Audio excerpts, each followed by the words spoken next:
YouTube. It's been a while since I've posted a video, but I've been busy with work and with racing and doing different bits and pieces. You know, life gets in the way.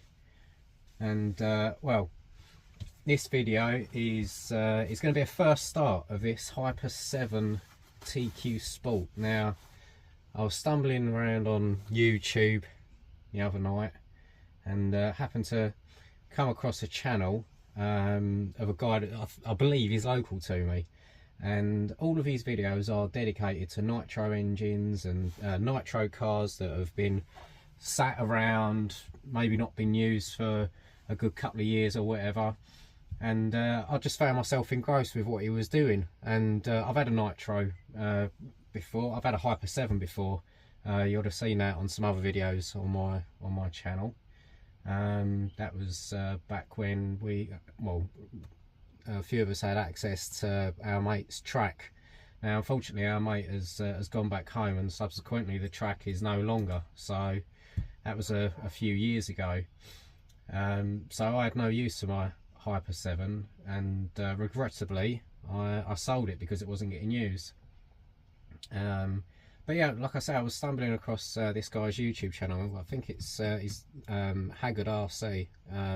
Really nice guy, really knowledgeable with nitro, and it just brought back memories of me getting my old Hyper 7, the one I had before, because that was broken when I picked it up, and thought, well, you know, I had fun with that, so why don't I have a look around and, you know, see if I can find something cheap. And this is the result of it. This, although it looks, you know, semi-decent now, I picked it up on eBay, on the old Fleabay, and it had been sitting in a loft for 12 years, I believe. So I know it hadn't run for ages, and the seller didn't know too much about it. They just said, you know, like, what you see is what you get. And obviously with eBay photos, you don't always, you know, see the finer details of things that might be missing or might be wrong.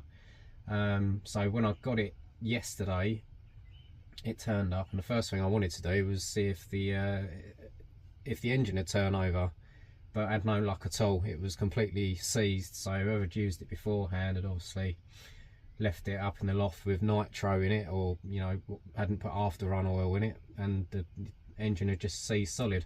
So I spent about an hour yesterday unseizing the engine and freeing it up.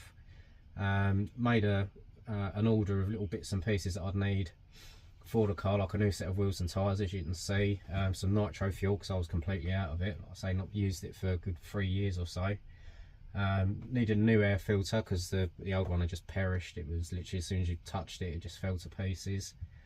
And then a fuel tank. Luckily enough, I had one spare from the Hyper 7 that I had beforehand.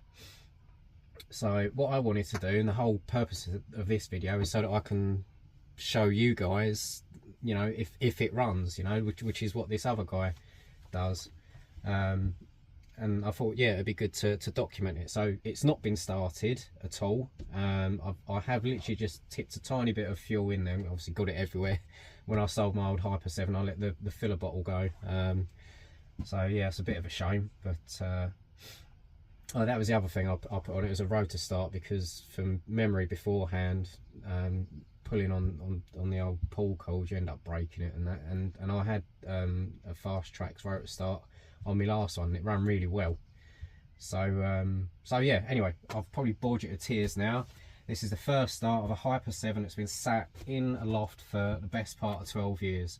So I've not even primed it. So I'm going to prime it now, and then we'll see if it will tick over. There's no clutch or bell housing on it, because that's how it turned up. But I've managed to find one and source one. It just hasn't turned up yet. So it's only going to be the nitro engine that's going to be you know, firing over. The car's not going to go anyway. But anyway, let's prime the engine, see if I can remember how to do this.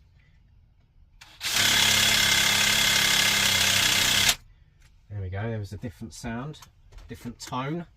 I saw the fuel whiz round into the carb.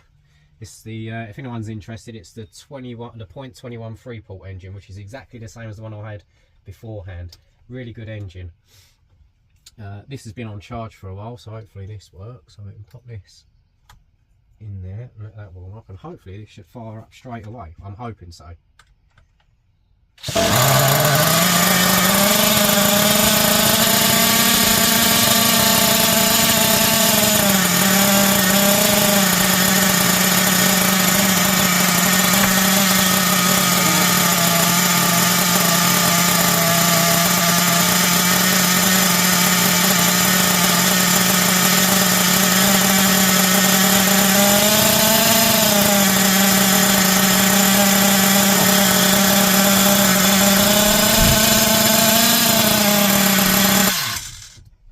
Well, that didn't take too much to get it going, did it, eh? Wow. Sounds pretty healthy as well. God, I've shut the shed door to make the video and I'm absolutely gassed out now with nitro.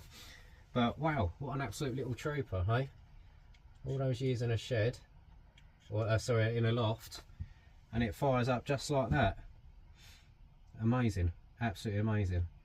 So so yeah, that's pretty much going to be the end of this video. You know, I've got it running. That was the aim of it. It was nice to hear it running. If you want to see more of it on the channel, or if you want to see me, you know, take it out for the first time, drop us a comment below. Always appreciate that. Until next time, guys, thank you very much for watching.